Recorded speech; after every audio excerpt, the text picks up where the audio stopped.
What's up, you guys? Steven with Magic Metal Money, Mystical Archives. Love them or hate them, they were a huge success. Now, most of us can agree that overall, beautiful cards. Yeah, some of the art's a little weird and the frames aren't perfect, but overall, very well designed, beautiful cards. Now, some people love the fact that they're easy to get their hands on and they can have a big fat collection of them. Other people hate the fact that they're so cheap and that they don't feel special. But one thing we do know, they were designed to be this way. Before we dive too deep into Mystical Archives, let's go on a little thought experiment here. Pretend for one moment that in this hypothetical world, there was a class of Magic cards that every single pack you opened, you got one of those cards. And sometimes, some appeared more frequently than others. And sometimes they were good in draft, other times they weren't so great in draft. Sometimes they were worth a lot of money, and sometimes they frankly weren't worth very much money, not even close to the price of the pack. Sometimes they have really cool art and or flavor, and sometimes they're not. They're generic. They're reprints. Sometimes this type of card is good enough for your constructed deck, maybe standard, maybe even modern or legacy or commander, and sometimes it's not even good enough to put in your draft deck. This hypothetical class of card is called the rare/mythic card. Now let's talk about Mystical Archives. Every single pack you open of Strixhaven gets one of those cards, and some appear more frequently than others. Sometimes they're good enough for your draft and they're going to be awesome, lightning bolt. Sometimes they're not. Revitalize. Don't even put that in draft. Just pure garbage of a card. Sometimes they're going to be worth a lot of money. Sometimes they're not going to be worth even close to the amount of the pack.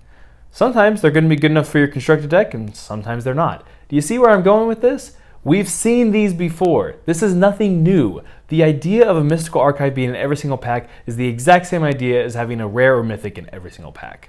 Now, yes, this is different than the expeditions in Battlefield Zendikar or the inventions of Kaladesh. This is different than the alternate card frames of, say, Throne of Eldraine. But just because it's different than something else doesn't mean it's an abomination to mankind. So if Mystical Archives are more akin to the rare/mythic slot than to expeditions or even alternate card frames, why are some people mad or even surprised that these cards are cheap? We have a term for this. This is called the bulk rare card, and yes, a lot of these cards are not going to be worth a lot of money. That's the point. That's what makes some cards worth a lot of money, because there's variety. Some cards are good because they're better than other cards. Wrath of God is good because there's no such thing as a 2-mana Wrath of God. If there was such thing as a 2-mana Wrath of God, no one would play actual Wrath of God. Make sense? The reason Magic cards are good is in context. They're good and they're worth value because of context. The reason people want these cards for constructed, which typically goes along with higher value, is because of rarity and desire, that these cards are good enough to play in more competitive formats. This is not some crazy novel idea, but I feel like we need to get things straight as to exactly what Mystical Archives claim to be. No one ever said they were going to be expeditions. No one ever said they were going to be worth hundreds of dollars a piece or, $10, $20, $30 a piece.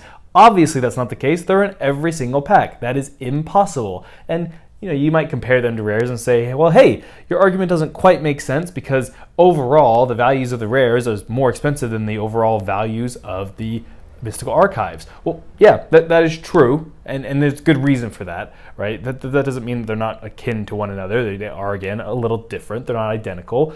But Mystical Archives, they are alternate versions and variants of reprints of other cards that already exist. So first of all, you're not going to get any value of it being the only copy of a card, such as when a new card is printed in a standard set, saying, hey, we've never seen this card before. The only way you can get this card is by buying this box. And then naturally there's going to be a lower supply because it's a newer card.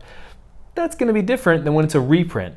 Also, a lot of these reprints are of cheaper cards. So an alternate version of a Duress is not going to be $100. Why would it be? It derives its value based on being a premium version of something else. So naturally, it's going to be only a derivative of that value. So if Duress is worth 50 cents or if Duress is worth $5, that's going to have a big predictor and impact on the alternate version of a Duress being worth, say, 60 cents or $6. These also are not extremely rare, right? We're not talking about judge promos.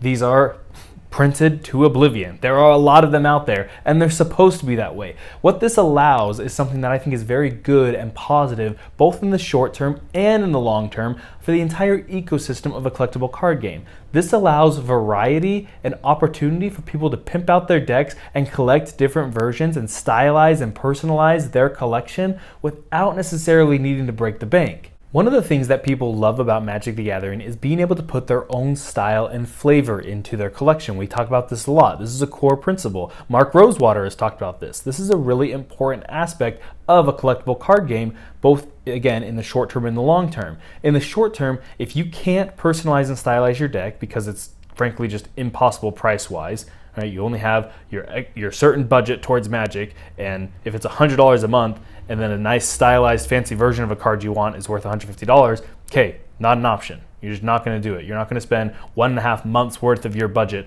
on one stylized version of a card that you could get for also $5 to get a normal, cheaper version of it. It's not going to happen. In the long term, it's really good because it makes people feel very invested. It's a good thing. People love being able to stylize and personalize their decks. And being able to get a fancy version of a common without needing to go on a diet and only eat ramen noodles for a week and a half in order to save up enough money to get a fancy version of a duress or of a negate or of cultivate, cards that are absolutely constructed, playable, but they're not expensive. I think that is great for the game. I think that's a really good thing to do. Yes, you can get your fancy version of Demonic Tutor and then spend a lot of money to get a more expensive version of Demonic Tutor, but you also can get a more fancy, fun version of a common card, of Lightning Bolt, of Revitalize if for some reason you're playing that in a deck. Maybe it's a broken combo that I'm not aware of. Who knows? Crazier things have happened. But you see my point here? Being able to collect and personalize your deck with fancy variants for cheap cards is really good. And it would defeat the purpose if they did this and made them really rare and hard to find. Like, imagine if Mystical Archives were only as common as Expeditions or Inventions, or maybe a little more common, maybe like 2 or 3 per booster box. Well, that's not good. That doesn't accomplish what people want. The whole point of these, and you could go that route. Like that is an alternate route you could do, but that's not what Mystical Archives were about. That was not the design or the intention of Mystical Archives.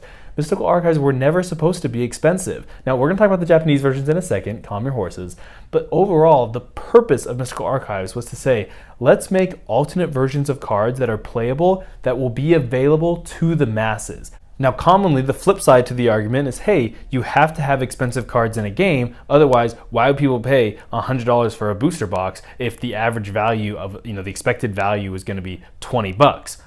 Yeah. No kidding. It doesn't take a genius to know that's not a good business model, and people won't buy their cards without some confidence in the opportunity to get some more expensive cards, which is why, first of all, when it comes to Mystical Archives, you do have some that are harder to get, right? You have the ones that are more rare, the Day of Judgment and things that are not as common, but you also have what I think is a brilliant move of the Japanese versions only being available in the collector boxes.